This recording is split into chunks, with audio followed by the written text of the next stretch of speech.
चलिए, तो आज हमारे केमिकल काइनेटिक्स चैप्टर का लेक्चर नंबर 2 है और लेक्चर नंबर 2 में जाने से पहले मैं आपको थोड़ा रिकैप कराना चाहता हूं कि हम लोगों ने फर्स्ट लेक्चर में क्या-क्या पढ़ा था। मुझे जैसा ध्यान आ रहा है कि आपको मैंने ये बताया होगा कि काइनेसिस एक वर्ड है जो कि हमने ग्रीक ओरिजिन से उठाया है और वहां का मतलब होता है मूवमेंट। मूवमेंट का मतलब मैंने आपसे बताया होगा कि जब कोलिजन होती है एक एटम दूसरे एटम के साथ, तो वहां से एक कोलिजन थ्योरी का वर्ड आपको बताया होगा।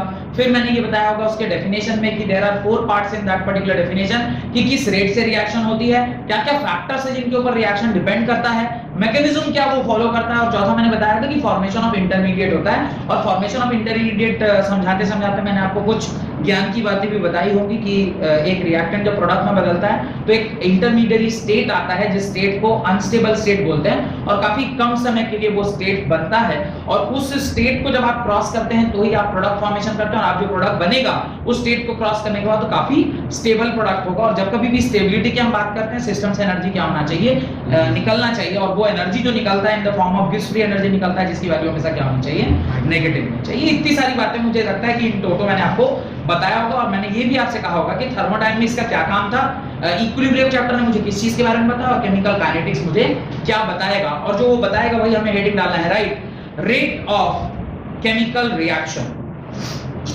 तो ये जो चैप्टर हमें बताएगा वो यही बताएगा, rate of chemical reaction. Rate of chemical reaction क्या है, right, it means the speed with which the reaction takes place.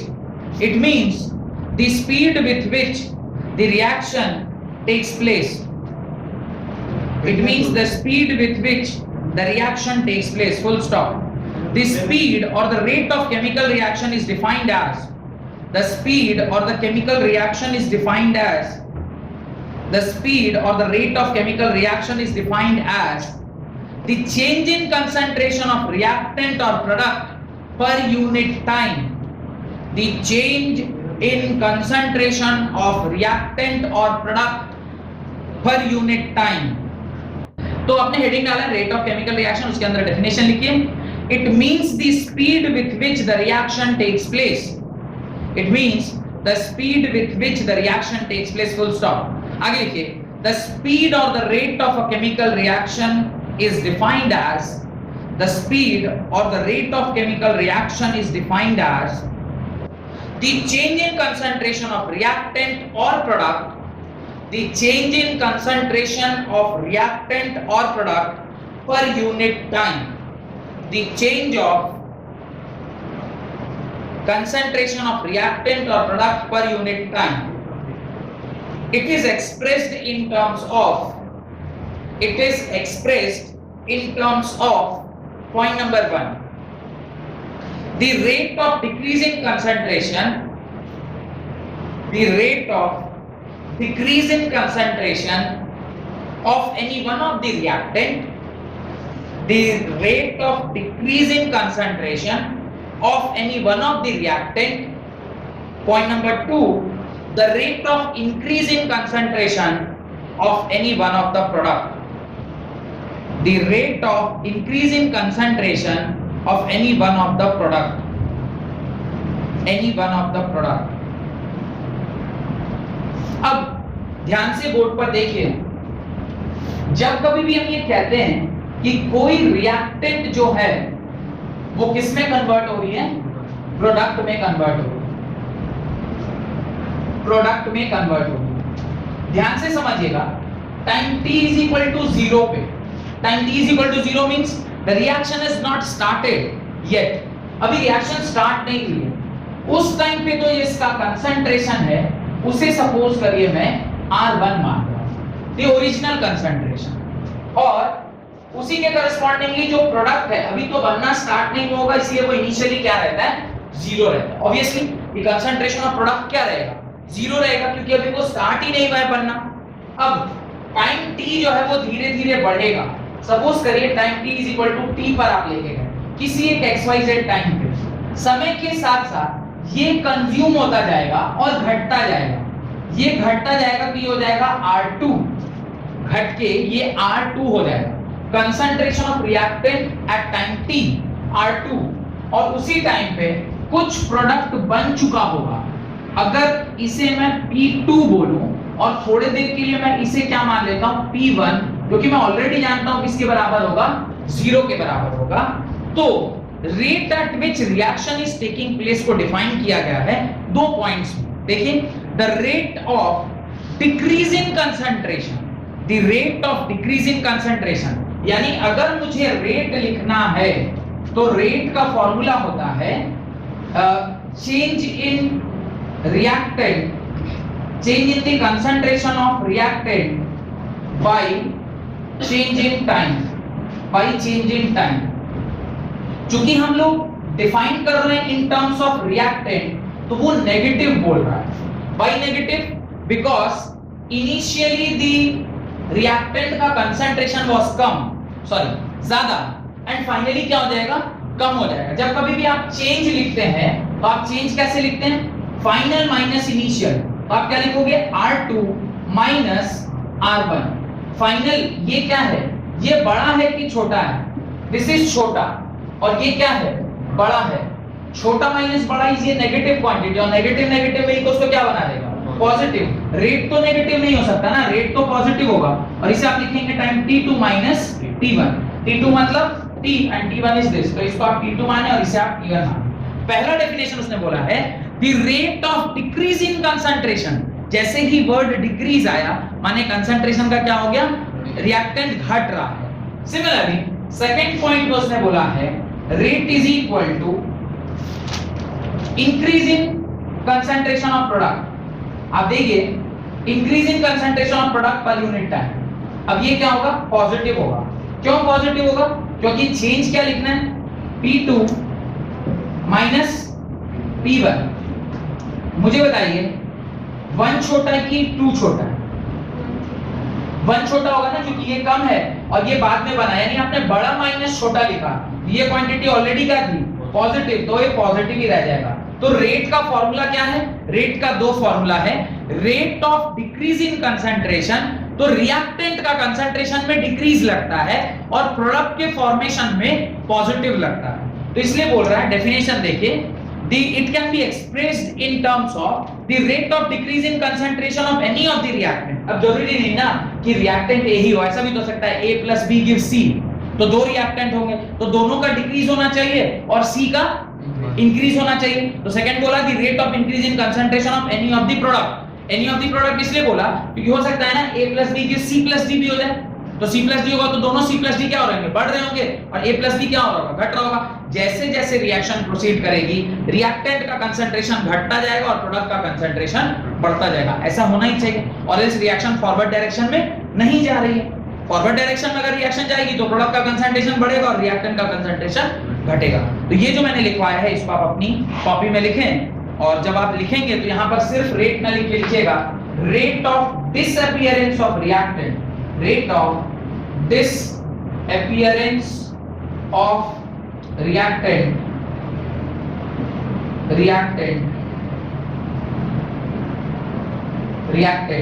और यहां आप लिखेंगे rate of appearance of product, the rate जिस पर प्रोडक्ट appear हो रहा है और जो रेट जिस पर ये रिएक्टेंट घट रहा है, ये इस प्रकार से आपको दिखाना चाहिए। और सिर्फ दिखाना ही नहीं चाहिए, आप उसके लिए एक एग्जाम्पल भी हम लोग लिखेंगे, और जहां मैं चाहूंगा कि आप ही लोग उसका रेट डिसाइड करें कि इसका रेट एक्सप्रेशन क्या होगा। ये सारा कुछ लिख लेने के बाद आप एक एग्जाम्पल के लिए ये रेट लिखिए। एग्जाम्पल है PCl5 gives PCl3 plus Cl2, PCl5 gives PCl3 plus Cl2। ये रिएक्शन आपको दी गई।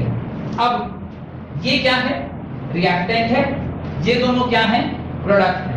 तो अगर मैं रेट लिखूंगा तो रेट इज इक्वल टू होगा negative change in concentration of PCl5 by delta T is equal to positive change in concentration of PCl3 by delta T is equal to positive change in concentration of Cl2 by delta T। ये आपका इस particular reaction का rate expression होगा। Rate expression क्या कहेगा कि ये जिस रेट से घट रहा है ये दोनों उसी रेट से बढ़ रहे होंगे। और रेट का डेफिनेशन क्या है? ऑलरेडी आपने ऊपर लिखा हुआ है, द स्पीड और the rate of chemical reaction can be defined as change in concentration of reactant और product per unit time. Rate of change of concentration of reactant or product per unit time is known as rate। और जब हम लोग reactant की बात करते हैं तो it is rate of disappearance, whereas जब product की बात करते हैं तो it is a rate of appearance। product बन रहा होता है और reactant घट रहा होता है। अगर reactant घट रहा है तो वो disappear कर रहा है, अगर product form हो रहा है तो वो appear कर रहा है। इसीलिए reactant के साथ जब भी लिखेंगे तो लिखते हैं rate of disappearance of reactant, whereas product के साथ लिखेंगे तो always लिखते हैं rate of appearance of product। symbol delta is for larger change। ये जो डेल्टा का साइन आपने लगाया है ये क्या है? लार्जर चेंज के लिए है।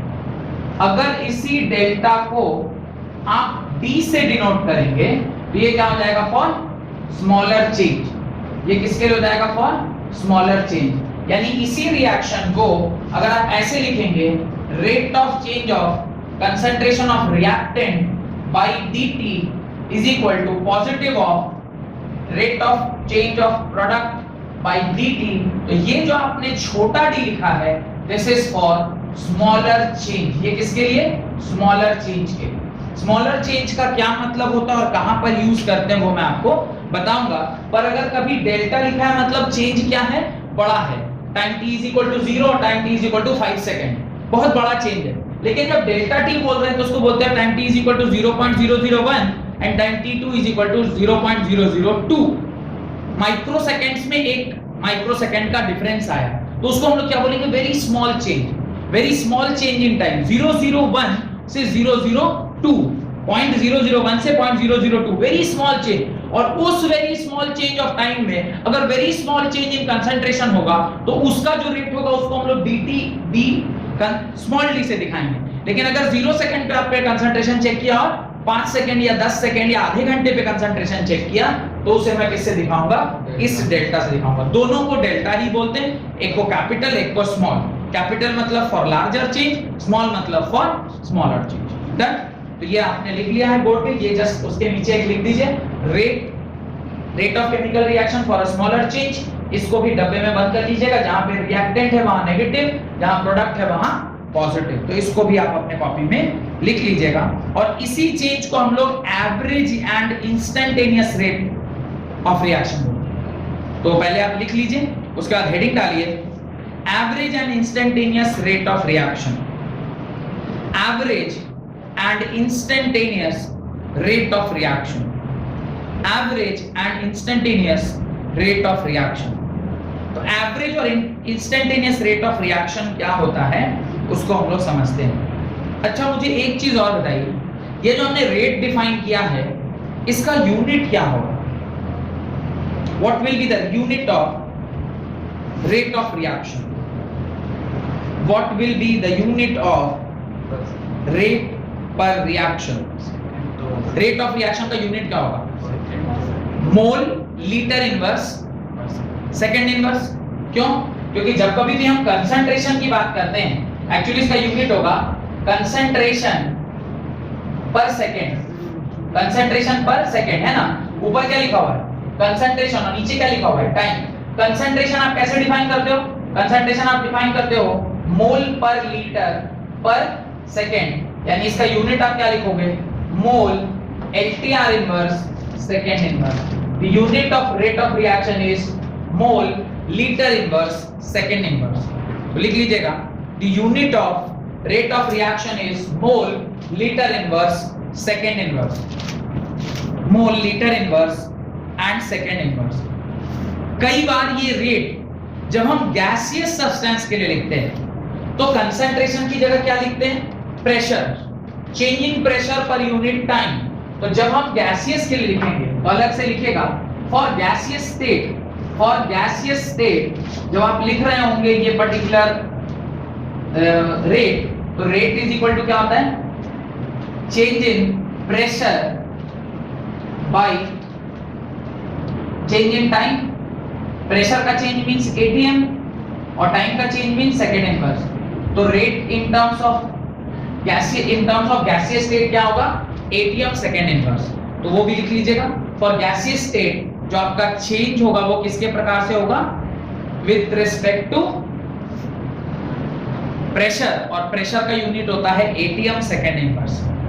अब हेडिंग डालिए, average and instantaneous rate of reaction. Average and instantaneous rate of reaction. ये बाकी चीजें बोर्ड पर जो भी लिखी हुई है होप कि आपने इसे उतार लिया होगा, मैं इसे मिटा रहा हूं, ठीक है। ध्यान से अब समझिएगा what is the difference between average rate and an instantaneous rate. Average rate और इंस्टेंटेनियस रेट के बीच में मेजर क्या डिफरेंस होता है ये अभी हम लोग समझते हैं। मेजर डिफरेंस जो इनके बीच में होता है वो क्या है, देखिए कोई एक रिएक्शन जा रही है A प्लस B से C को। अब time t is equal to 0 पे ये रिएक्शन स्टार्ट हुई और time t is equal to suppose t second तक ये रिएक्शन चली। इस दरमियान अगर मैं ओवरऑल रेट ऑफ रिएक्शन लिखूं तो आप क्या लिखोगे, rate is equal to minus change in concentration of A by delta t is equal to minus change in concentration of delta B by delta t is equal to plus change in concentration of C by delta t। वहां पे delta t आप क्या लिखोगे, t2 minus t1, t2 is t seconds minus 0 that is equal to क्या हो गया, t हो गया। ये समय जिसके लिए हम बात कर रहे हो ये काफी बड़ा है। अगर हमारा समय थोड़ा बड़ा है तो उस केस में जो रेट होता है, उस केस में जो रेट होता है उसको आप क्या बोलते हो, एवरेज रेट। हो सकता है ना कि 0 से t सेकंड आने में पहले 2 सेकंड में रिएक्शन धीरे चली हो, फिर बाकी के 3-4 सेकंड में रिएक्शन काफी तेज चली हो और फिर रिएक्शन थोड़ी धीरे हो गई हो। तो ऑन एन एवरेज मैं ये मानूंगा कि सपोज 5 सेकंड लग रहा है तो एवरेज मानेंगे कि 5 सेकंड टाइम लगा होगा पूरे रिएक्शन को चलने में। अब उसमें 1 सेकंड धीरे चला होगा, 1 सेकंड लेट चला होगा, 2-3 सेकंड फास्ट चला होगा। तो हम तो अब 1-1 सेकंड में नहीं निकाल सकते। अगर 1-1 सेकंड पर निकालना स्टार्ट करेंगे तो फिर तो आपको पूरे रिएक्शन को मॉनिटर करना होगा, और जब आप पूरे रिएक्शन को मॉनिटर कर रहे होंगे और हर एक सेकंड हर एक क्षण पर आप उसे चेक करेंगे, तो जैसे ही आप हर क्षण पर उसे चेक करना स्टार्ट किए तो वो फिर एवरेज रेट नहीं होगा, वो क्या हो गया, इंस्टेंटेनियस रेट। किसी एक पर्टिकुलर क्षण पर, जब वो मैं बोलूं कि इसके किसी एक पॉइंट पर जो कि t डैश है, अगर उस पर मुझे देखना है तो उस पर जब हम रेट लिख रहे होंगे तो क्या लिखेंगे, rate is equal to minus d of concentration of A by dt is equal to minus d of concentration of B by dt is equal to plus d of concentration of C by dt। अगर इस form में लिख रहा हूं तो ये instantaneous है, किसी एक पर्टिकुलर क्षण पर चेक किया है। लेकिन जब मैं रेट को ऐसे डिफाइन कर रहा हूं, this is not instantaneous, this is average rate. अब मेरे ख्याल से एक और क्लैरिफिकेशन हुआ होगा कि डेल्टा कब यूज करते हैं और स्मॉल d कब यूज करते हैं। This is used when we are talking about instantaneous rate. एक क्षण पर, एक पर्टिकुलर पॉइंट पर क्या रेट है। वैसे क्लास 11 फिजिक्स में आप लोगों ने इसके बारे में पढ़ा होगा, मैंने आपसे ये बताया होगा एग्जांपल, जब हम लोग इंस्टेंटेनियस की बात करते हैं, आप घर से चलना स्टार्ट किए, घर से चल के इंस्टीट्यूट तक आए। जब आप घर से इंस्टीट्यूट आ रहे थे, सपोज आपको 10 मिनट समय लग सकता है। 10 मिनट समय में क्या आप एक ही स्पीड में चल रहे थे? हो सकता है स्टार्टिंग में आप धीरे चले हों, फिर आपको ऐसा लगा हो कि यार मैं लेट हो जाऊंगा पहुंचते पहुंचते, थोड़ा अपने रास्ते में तेज स्पीड बढ़ाया होगा, और जब नजदीक आगे देख रहे हैं अभी तो और 3 मिनट बाकी है, तो आपको लगा इतना तो 1 मिनट में हो जाएगा, मैं ज्यादा तेज चल गया, फिर आपने स्पीड को स्लो कर लिया होगा। तो ऑन एन एवरेज मैं ये बोलूंगा कि आप सपोज 10 मीटर टोटल डिस्टेंस अगर सपोज करिए 100 मीटर है और आपको उसमें ट्रैवल करने में कितना लग गया, 10 मिनट लग गया, तो आपको मैं यही बोलूंगा ना कि आपने 10 मीटर पर मिनट ट्रैवल किया। डन, ये आपकी average speed. This was not your instantaneous speed. लेकिन मैं अगर time t is equal to 1 second पे आपका स्पीड लिखूं, फिर time t is equal to 2 second पे लिखूं, ऐसे करके time t is equal to 60 second, फिर अनदर मिनट, फिर ऐसा करते करते पूरे एक मिनट का हर क्षण का स्पीड आपका लिख दूं, तो वो क्या हो जाएगा। अगर मैं इससे कोई इंस्टेंटेनियस पूछा कि 5वें मिनट पर उसका स्पीड क्या था, मैं बता पाऊंगा, क्योंकि मैंने हर एक सेकंड पे आपका स्पीड क्या किया है, वो नोटिस किया है। वैसे ही जैसे आपके गाड़ी का, आपके जो गाड़ी में स्पीडोमीटर लगा है जो आपके स्पीड को मापता रहता है, वो इंस्टेंटेनियस स्पीड देता है। आप अभी अब कितने स्पीड में, आप स्पीडोमीटर में देखें, आपको पता चल जाएगा मैं कितने स्पीड में चल रहा हूं। पर क्या इंस्टेंटेनियस स्पीड और एवरेज स्पीड एक ही होगा? नहीं। क्यों? क्योंकि हो सकता है कि उस टाइम आप रोड खाली मिला हो और रोड पर कोई भी बम्पर ना रहा हो, तो आप काफी स्पीड चलाएंगे। फिर जहां थोड़ा रोड खराब हो गया होगा या कोई बम्पर वगैरह आया होगा या थोड़ी भीड़ आ गई होगी, तो आपने अपनी गाड़ी का स्पीड स्लो कर लिया होगा। ऑन एन एवरेज लोग बोलते हैं कि कभी आपने 80 चलाया, कभी 20 चलाया, तो ऑन एन एवरेज आप 50-60 के आसपास में चलाए होंगे। लेकिन अगर कोई पूछे बताओ नहीं एग्जैक्टली इतने समय पर तुम कितने स्पीड में चला रहे थे, तो वो रीडिंग मुझे कौन देगा? स्पीडोमीटर या ओडोमीटर बोलते हैं। Odometer is the device which measure your kilometers और speedometer is device which measure your speed. तो देखा होगा वो दोनों, ओडोमीटर भी लगा होता है और स्पीडोमीटर भी। ओडोमीटर बोलते हैं जो आपका किलोमीटर चेक करता रहता है, आपने देखा होगा ट्रिप ए ट्रिप बी वो स्पीड। तो उस तरह से किसी क्षण पर आप कितने स्पीड में थे कैसे पता किया? आपके स्पीडोमीटर में उस क्षण पर जो आपका स्पीड था वो आपका इंस्टेंटेनियस स्पीड है। वेयरएज एवरेज स्पीड मतलब पूरे जर्नी के दरमियान जो स्पीड था उसका एवरेज निकाला तो आपका एवरेज स्पीड आया। ये रेट ऑफ रिएक्शन भी वैसा ही है। Rate of reaction chemical kinetics में हम स्पीड ऑफ रिएक्शन देख रहे हैं। अंतर सिर्फ इतना ही, यहाँ पे मैं बात कर रहा हूँ स्पीड ऑफ अ बाइक और स्कूटी, वेयरएज यहाँ मैं बात कर रहा हूँ स्पीड ऑफ अ रिएक्शन।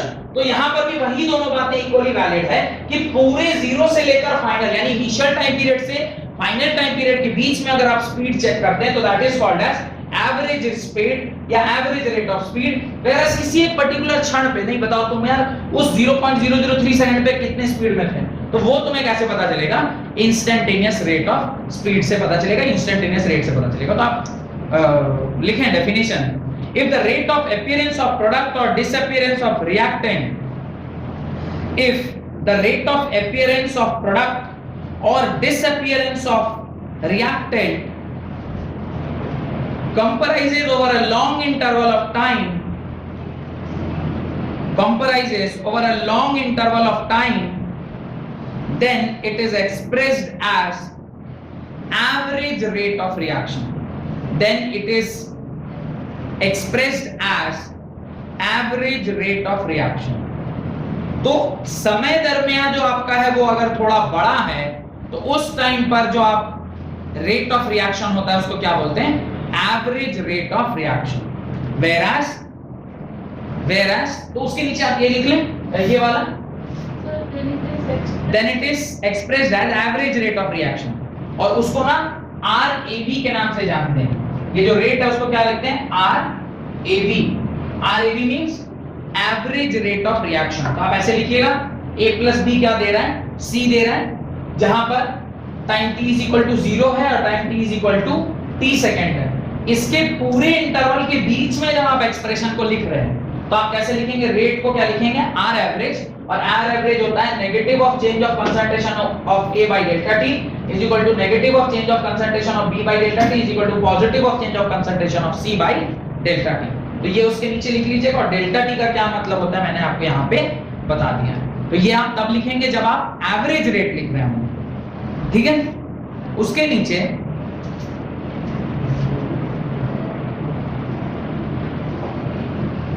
नीचे आप लिखें इंस्टेंटेनियस रेट ऑफ रिएक्शन का definition. Instantaneous rate of reaction का डेफिनेशन लिखें, the rate of reaction when expressed at a particular moment of time, the rate of reaction when expressed at a particular moment of time, किसी एक क्षण पर जब आप उस रेट को डिफाइन कर रहे हैं, such a reaction rate is known as instantaneous rate of reaction. Such a reaction rate is known as instantaneous rate of reaction, और उस इंस्टेंटेनियस रेट को आप INST के नाम से जानते हैं, R इंस्टेंटेनियस, RINST। और उसको कैसे एक्सप्रेस करते हैं? तो आप उसके नीचे ये रिएक्शन लिख लें। ये मैंने किसके लिए लिखना है देखिएगा, A plus B gives C के लिए। अगर जनरल लिखना पड़ता तो क्या लिखते हैं? अगर जनरल लिखना पड़ता तो लिखते हैं R average is equal to negative of concentration of reactant into change of time is equal to positive of concentration of product by delta T। और R instantaneous अगर मुझे जनरल लिखना होता तो क्या लिखते हैं? Negative of dr by dt is equal to positive of dp by dt। ये जनरल लिखते हैं, लेकिन मैंने जो अभी ऊपर लिखा है वो किसके लिए लिखा है? स्पेसिफिक टू दिस रिएक्शन, जहां पे दो रिएक्टेंट है और एक प्रोडक्ट है। तो ऐसा नहीं एग्जाम में आए तो बोले सर एग्जाम में ऐसा लिखना था, ऐसा लिख दिया। अगर ऐसा लिख रहे हैं तो specify you have taken reactions as R plus A plus B is equal to C, और एल्स आप सीधे लिखेगा R से P जा रहा है तो ये वाला रिएक्शन होगा। ये रेट कब लिखेंगे? जब रिएक्शन कहां से कहां जा रही होगी? R से डायरेक्टली रिएक्शन कहां जा रही होगी? P को जा रही होगी, तब आप ये वाला लिखेंगे जो मैंने यहां पर लिखा है। तो आप R से P अगर जा रहे होंगे तो ये वाला लिखेंगे। डन? यहां तक कोई दिक्कत है तो बताइए। इसके नीचे हेडिंग डालिए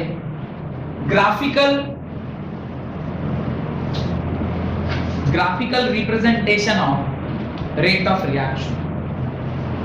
ये मिटा रहा हूं मैं। Graphical representation of rate of reaction. Graphically how rate will be shown या how rate can be determined in a graphical method. अब देखिए, कोई भी जो रेट है उसको हम लोग कैसे लिखते हैं या ग्राफ में कैसे रिप्रेजेंट करते हैं उसको जरा ध्यान से देखिएगा। यहां पे हम लोग लिख रहे हैं कंसंट्रेशन ऑफ रिएक्टेंट। यहां पे क्या लिख रहे हैं? Concentration of reactant. और नीचे वाले पर आप क्या लिखोगे? टाइम का बढ़ना। सिमिलरली एक और ग्राफ में बना रहा हूं इसी के साथ साथ, जहां पर यहां पर मैं लिख रहा हूं कंसंट्रेशन ऑफ प्रोडक्ट। यहां पर क्या लिख रहा हूं? Concentration of product. और यहां पर वापस से क्या लिख रहा हूं? Time period. थोड़ा सा लॉजिकली अगर सोचिएगा तो मुझे बताइए, रिएक्टेंट का ग्राफ कहां से स्टार्ट करना चाहिए? इस तरफ से या इस तरफ से? ऊपर से स्टार्ट होना चाहिए। वाई ऊपर से स्टार्ट होना चाहिए, बिकॉज इनिशियली मेरे पास रिएक्टेंट होता है। इनिशियली भी है, मैं याद है आपको भी लिखवाया था जो आज की क्लास स्टार्ट हुई तो मैं लिखा था रिएक्टेंट जब प्रोडक्ट को जाता है तो टाइम t = 0 R1 कंसंट्रेशन हमारे पास होता है। तो यहां पर जो इसका कंसंट्रेशन है उसे मैं क्या बोलूंगा? R1 बोलूंगा। और धीरे धीरे जैसे जैसे टाइम खत्म होता जाएगा वैसे वैसे मैं किसी एक पर्टिकुलर क्षण पर जो कंसंट्रेशन होगा उसे मैं क्या बोलूंगा? R2 बोलूंगा। और ये जो कार्यक्रम हुआ है वो टाइम t = 0 से लेकर टाइम t = t के बीच में हुआ होगा। ये जो टाइम पीरियड है उसी को मैं क्या मान रहा हूं? t मान रहा हूं। This is the time period which is known as t। इसी को आपने क्या माना है? t माना। कोई दिक्कत? अब ये जो आपने यहां पर लिखा है इसको अगर मैं पूरे यहां से यहां तक अगर रेट को लिखूं तो ये रेट लिखने के लिए क्या मैं इसे एवरेज रेट लिख सकता हूं? बिकॉज यहां से यहां जब मैं लिख रहा हूं मैं क्या लिखूंगा? Negative of change of concentration of reactant minus change of concentration of reactant by delta T. ये आर एवरेज लिख दिया। अब यही इसी ग्राफ में अगर मेरे से कोई पूछे बताओ कि एक पर्टिकुलर क्षण पर जिसे मैं t डैश बोल रहा हूं या मैं इसको मैं t1 और इसे मैं t2 बोल देता हूं और इसे t मान लेता हूं, किसी एक पर्टिकुलर क्षण को t मान लेता हूं। क्या किया समझ में आया? यहां पर जो इनिशियल टाइम पीरियड था उसे क्या मान लिया? t1। जो फाइनल टाइम पीरियड था उसे t2 मान लिया, क्योंकि इसको आप अगले स्टेप में लिखोगे तो क्या लिखोगे? Change of concentration at 1 minus change of concentration at 2 whole divided by T2 minus T1। यही लिखोगे ना? यही तो अपना एक्सप्रेशन अभी लिखा है। ग्राफिकली ऐसे रिप्रेजेंट करेंगे। अब जरा ध्यान से देखिए कि इस पर्टिकुलर क्षण पर जो कंसंट्रेशन होगा उसे क्या बोलेंगे? दिस। अब ये पूरा R हो गया, मैं इसके सामने dr लिखूं बिकॉज़ देयर इज इस पर्टिकुलर क्षण पे जो चेंज इन कंसंट्रेशन होगा वो तो बहुत थोड़ा होगा। तो उस टाइम पे एक पर्टिकुलर क्षण पर जब आप इसे लिख रहे हैं इस पर्टिकुलर पॉइंट पे तो स्लोप आप कैसे निकालोगे? तो स्लोप ऑफ दिस ग्राफ वो होगा I इंस्टेंटेनियस और वो किसके बराबर होगा? Negative d of concentration of R by dt के बराबर। तो किसी भी एक पर्टिकुलर क्षण पर जब आप स्लोप निकाल रहे हैं तो वो इंस्टेंटेनियस है, और किसी एक पर्टिकुलर पीरियड ऑफ टाइम पे जब आप स्लोप निकालेंगे तो क्या निकल के आएगा, ये आपका स्लोप होगा ना, this will be your slope. Slope क्या होता है, tan theta is equal to perpendicular by base. Perpendicular क्या है, कंसंट्रेशन, तो change in concentration by time, change in concentration by time. क्योंकि स्लोप नेगेटिव है, क्यों, क्योंकि theta is greater than 90 degree. जो लोग मैथमेटिक्स से होंगे उनको समझ में आ रहा होगा, if the theta is greater than 90 degree तो आपका स्लोप क्या होता है, नेगेटिव होता है। इसलिए सामने क्या लग गया, नेगेटिव लग गया, और ये इस प्रकार से रेट आपने निकाला। लेकिन किसी एक क्षण पर निकालेंगे तो कैसे निकलेगा, r instantaneous is equal to -dr/dt। ये किसके लिए ग्राफ बनाया, for the reactant, for the concentration of reactant या रिएक्टेंट के लिए। सिमिलरली मुझे अब ये बताइए, जब हम प्रोडक्ट के लिए बना रहे होंगे तो ग्राफ आपका स्टार्ट कहां से होगा, ऊपर से कि नीचे से? ग्राफ आपका नीचे से स्टार्ट होगा। क्यों नीचे से स्टार्ट होगा, क्योंकि initially we have no concentration. Time t is equal to 0 पे p1 क्या था, 0 था। ये time t is equal to t1, और किसी एक टाइम t2 पर जो आपका कंसंट्रेशन है उसे p2 बोल रहे हैं, इसका कंसंट्रेशन होगा p2, और यहां पर जो कंसंट्रेशन उसे क्या बोल रहा हूं, p1 बोल रहा हूं। तो r एवरेज जब मैं लिखूंगा तो क्या लिखूंगा, change in concentration, positive change in concentration यानी p2 minus p1 whole divided by delta t, that is positive change in concentration of product minus the initial concentration divided by t2 minus t1। ये आपका क्या निकल के आ गया, average rate. Average rate मतलब इस particular graph का slope. ये जो आपका ग्राफ है इसका स्लोप मतलब क्या, tan theta means perpendicular by base. Perpendicular is what, change in concentration, base is what, change in time. Theta 90 से छोटा है, इफ द थीटा इज 90 से छोटा तो आपका स्लोप क्या होता है, पॉजिटिव होता है। ये दो लाइनें याद रखिएगा, tan थीटा अगर ग्रेटर देन 90 डिग्री होता है तो स्लोप नेगेटिव। ये याद रखने वाली चीज है, मैथमेटिक्स स्टूडेंट नहीं, एटलीस्ट बायो स्टूडेंट को थोड़ा सा याद रखना चाहिए। और स्लोप अगर 90 से छोटा होता है तो वो कैसी वैल्यू आती है उसकी, पॉजिटिव वैल्यू। अगर मैं इसी रिएक्शन के लिए इंस्टेंटेनियस लिखूं तो इंस्टेंटेनियस लिखूंगा तो किसी एक क्षण पर, किसी एक पर्टिकुलर क्षण पर लिखूंगा। क्षण पर लिखने के लिए मतलब जस्ट ग्राफ क्या होना चाहिए, टच होना चाहिए। जिस क्षण पर लिख रहे हैं उसका टाइम पीरियड t और उसका कंसंट्रेशन dp, प्रोडक्ट है तो dp। तो r इंस्टेंटेनियस जब आप लिखोगे तो उसका स्लोप क्या होता है, इस पॉइंट का y coordinate by x coordinate, positive, क्योंकि थीटा आपका 0 से बड़ा, 90 से छोटा है, ये होगा dp बाय dt। तो ये आपका इंस्टेंटेनियस रेट हो गया और ये आपका एवरेज रेट। सिमिलरली ये आपका एवरेज रेट हो गया और ये आपका इंस्टेंटेनियस रेट। इतना आप अपनी कॉपी, तो यहां तक आप लोगों ने लिख लिया होगा। एक छोटा सा करेक्शन है यहाँ पे, वो देख लीजिएगा। गलती से शायद मैंने यहाँ पे R1 और R2 लिख दिया था, make it R2 and R1। ये छोटा सा एक करेक्शन कर लीजिएगा। तो वो प्लीज छोटा सा एक करेक्शन है, लिखने टाइम थोड़ा ध्यान नहीं रहा। मैंने यहाँ पे concentration of R1 minus concentration of R2 लिख दिया था, आप इसे R2 माइनस R1 लिखें, बिकॉज चेंज ऑलवेज क्या होता है, फाइनल माइनस इनिशियल होता है। याद रखिएगा, change is always final minus initial. चाहे आप प्रोडक्ट के लिए लिख रहे हैं या रिएक्टेंट के लिए, प्रोडक्ट के लिए भी आप लिख रहे हैं तो फाइनल माइनस इनिशियल, और रिएक्टेंट के लिए भी आप लिख रहे हैं तो फाइनल माइनस इनिशियल। फाइनल क्या है, फाइनल R2 है, और इनिशियल क्या है, R1, तो फाइनल माइनस इनिशियल। और जब आप फाइनल माइनस इनिशियल लिखेंगे तो ये क्वांटिटी नेगेटिव होगी, इसको पॉजिटिव बनाने के लिए एक एक्स्ट्रा नेगेटिव आपने सामने लगाया। तो इस नेगेटिव के दो मतलब हैं, एक तो कंसंट्रेशन डिक्रीज कर रही है, और दूसरा नेगेटिव डाल के आप उसको क्या कर देते हैं, पॉजिटिव बना लेते हैं, क्योंकि रेट ऑलवेज पॉजिटिव होना चाहिए और सेम होना चाहिए। भाई जिस रेट से प्रोडक्ट बन रहा है उसी रेट से रिएक्टेंट घटेगा, तब ना दोनों सेम होगा। तो रेट दोनों का सेम होगा, क्योंकि रिएक्शन एक ही है तो रेट भी सेम होगा। इसको ऐसे समझिए कि अगर एक ही ट्रेन है, उसी का इंजन और उसी का वो गार्ड रूम, ऐसा होगा क्या कि इंजन अलग स्पीड से चले और गार्ड रूम अलग स्पीड से, तब तो फिर दिक्कत हो जाएगी। अगर मान लीजिए इंजन बहुत तेज चल रहा है और गार्ड रूम पीछे चल रहा है, तो क्या होगा कि बीच में गैप बनता जाएगा। पर ऐसा कभी होता है कि गाड़ी चल रही है और इंजन आगे भाग गया और गार्ड रूम अभी पीछे, अब चलिए हम आ रहे हैं पीछे से, ऐसे कभी नहीं होगा। और अगर मान लीजिए ऐसा हो गया कि मान लीजिए इंजन धीरे चल रहा है और गार्ड रूम तेज चल रहा है, फिर तो सारी बीच की बोगी को ढम ढम ढम ढम मारता हो जाएगा। तो ऐसा कभी भी नहीं होता है, एक पर्टिकुलर ऑब्जेक्ट का रेट ऑलवेज सेम रहता है, जो इंजन का रेट वही बोगी का रेट। जिस रेट से रिएक्टेंट खप रहा है उसी रेट से प्रोडक्ट बन रहा होता है। लिखें, एक एग्जांपल लिखें। For a reaction R2P, for a reaction R2P, the concentration of reactant changes from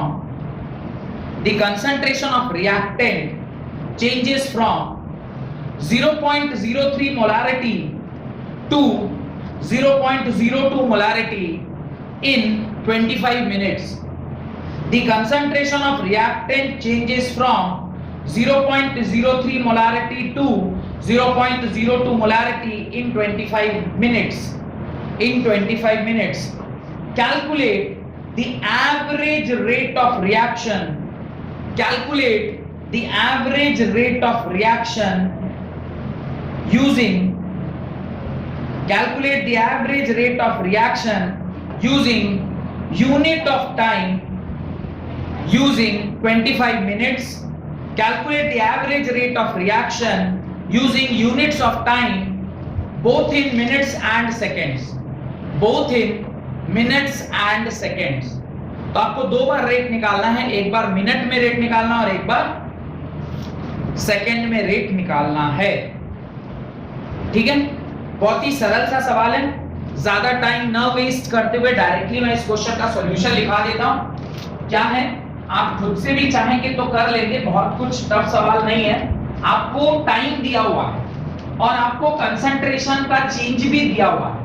if you know the change in concentration and the time period, तो आप फॉर्मूला क्या निकालोगे, rate, average rate is equal to negative of final concentration minus initial concentration by change in time period minus, अब देखिए final concentration कितना दिया हुआ है, तो बोला है from 0.03 to 0.02, यानी finally the concentration is 0.02 minus 0.03 by time period 25 minute, क्योंकि एक बार उसने मिनट में बोला है और एक बार सेकंड में बोला है, तो इसको घटाइएगा तो ये आएगा माइनस 0.01 by 25, और जब आप इसे सॉल्व कीजिएगा तो ये आएगा 1/25 into 1 by 100.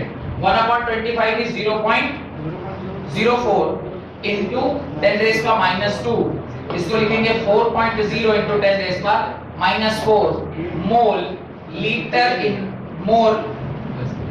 Inverse minute inverse. ये आपका रेट होगा जब आप एवरेज रेट निकाल लोगे 4 into कहां पे, ये प्लस होगा, हाँ ये प्लस होगा क्योंकि ऑलरेडी यहाँ माइनस है, माइनस माइनस हो गया प्लस हो गया, तो एवरेज जो रेट होगा वो नीचे आते करेक्शन हो गया था पर ऊपर गलती से प्लस साइन नहीं हुआ, तो ये आपका आंसर आएगा 4.0 into 10 raised का -4 मोल लीटर इनवर्स मीटर। अभी अगर मुझे इसी को सेकंड में लिखना है जो कि आपका सेकंड पार्ट है, तो आर एवरेज सिर्फ सेकंड में लिखते बाद मैं 25 मिनट को सेकंड में चेंज करूंगा यानी इनटू 60, तो आप बस इस वाली वैल्यू को क्या कर दो, इनटू 60 कर दो, आपका काम बन जाएगा। सॉरी मैंने नीचे आप 60 से डिवाइड कर दो, तो जब आप इसे डिवाइड करोगे तो ये आएगा mole litre inverse second inverse, और इसको जब आप सॉल्व करिएगा तो 4/60 4/60 इज व्हाट, 4/60 इज 1/12, 1/12 मींस 6.66, तो 6.66 into 10 raised to the power value आएगी -6 सर 1/15 1/15 को डिवाइड कीजिएगा 0.66 आएगा mole litre inverse second inverse, तो ये आपका क्या हो गया आर एवरेज का वैल्यू इन सेकंड्स। कोई दिक्कत, हेडिंग डालें factor influencing the rate of reaction, factor influencing the rate of reaction. अब देखिए कुछ फैक्टर्स हैं जो रेट ऑफ रिएक्शन को इन्फ्लुएंस करते हैं। आज की क्लास में सिर्फ उन फैक्टर्स का नाम लिखेंगे, अगली क्लास में उन फैक्टर को मैं डिस्कस करूंगा one by one. Right, the rate of chemical reaction depends upon the rate of chemical reaction depends upon the following factors. The rate of chemical reaction depends upon the following factors. Point number 1, concentration of reactant. Point number 1, concentration of reactant. Point number 2, temperature. Point number 3, catalyst. Point number 4, surface area of reactant. Point number 1, concentration of reactant. Point number 2, temperature. Point number 3 catalyst, point number 4 surface area of reactant, point number 5 nature of reactant and product, nature of reactant and product, 6th point presence of light, 6th point presence of light. कुल मिलाकर ये 6 factor हैं जिनके बारे में हमें detail में पढ़ना है। पहला फैक्टर है कंसंट्रेशन ऑफ रिएक्टेंट, दूसरा फैक्टर है टेम्परेचर, तीसरा कैटलिस्ट, चौथा सरफेस एरिया ऑफ रिएक्टेंट, पांचवा nature of reactant and product and छठा प्रेजेंस ऑफ लाइट। इन 6 में से कैटलिस्ट फैक्टर के बारे में थोड़ा बहुत जिक्र मैंने लास्ट क्लास में किया था। आपको ध्यान होगा कि कैटलिस्ट क्या है और कैटलिस्ट किस प्रकार से क्या करता है, इसके बारे में हमने जिक्र किया था। एक एक करके इसके सारे जो टर्म्स मैंने लिखवाए हैं या जो फैक्टर्स मैंने लिखवाए हैं उसको हम लोग अगली क्लास में अच्छे से डिस्कस करेंगे और अगली क्लास में रेट लॉ पढ़ेंगे। आज आपने क्या सीखा? आज आपने सीखा रेट एक्सप्रेशन कैसे लिखते हैं। अब रेट एक्सप्रेशन से हम रेट लॉ लिखना सीखेंगे और फिर रेट लॉ लिखने के बाद धीरे धीरे ऑर्डर ऑफ रिएक्शन और फिर first order reaction, second order reaction, 0th order reaction and so on, ये सारी चीजें पढ़ते जाएंगे। बहुत बहुत धन्यवाद आज की क्लास अटेंड करने के लिए। अपना ख्याल रखिए, अपने घर वालों का ख्याल रखिए, कोरोना से बचे रहिए और मन लगाकर पढ़ाई करते रहिए।